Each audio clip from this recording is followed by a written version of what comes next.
Finish this sentence. If the Golden State Warriors don't win the NBA Finals this year. Joe Lacob will jump off a tower. I think everything about this year is predicated on the fact that they win, because next year they go into a new building with new pricing and kind of a different fan base that's going to change more and more in the years to come. I think they are so not prepared for not winning this that I think it could be like fundamentally worrisome to the organization, because I think they've assumed, as everybody else has, that this is the best team and nothing but a catastrophic injury can derail that. But, you know, Milwaukee's better. Toronto's better. Philadelphia is intriguing. You know, they're not winning by the same wide margins they used to. They're not dominating teams like they did in the first 3 years of this. So I think the signs are there that this could go off the rails.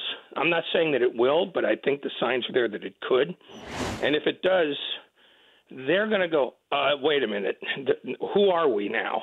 And I think all of a sudden every decision they make has a new and weirder urgency to it. Yeah, I mean, I that thought from the beginning that Kevin Durant is gone. You know, there was a you don't have to be a lip reader to understand what Steve Kerr was saying about Draymond Green, that he's, you know, bleeping tired of this bleeping stuff from Draymond Green. Although Draymond's going to be there, but, you know, as you move forward, I assume Clay stays, and why would he leave? Yeah. And then you got Steph. But, you know, Kevin has always been the outlier here. So I think it'll be different no matter what, whether they win or not going into that new building. But, you know. I mean, it's weird because I keep hearing from people who say that if they don't win, you know, Durant will want to stay because he wants more rings than LeBron. I don't know if I buy that, but I don't know if Durant really knows ultimately what he wants to do yet. But we're not giving him credit for these rings, Ray, so it doesn't matter if he stays on for one more.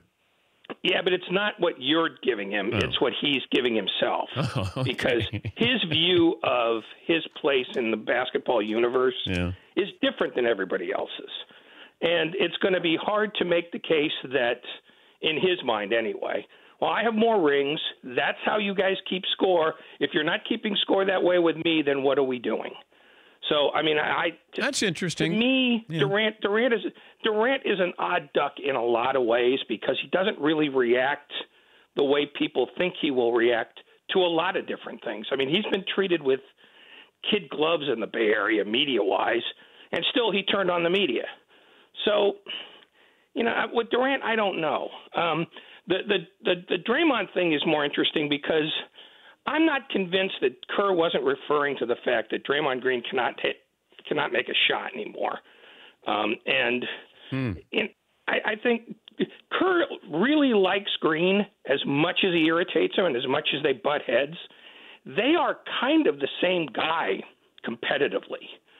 So I think my guess is what he was saying there was, I am so tired of looking at that shot. Now, I think he said exactly what everybody has lip-read that he said. But I think the reference probably was to the fact, I mean, because he was playing defense well. I mean, he rebounded, but he cannot put a ball in the ocean.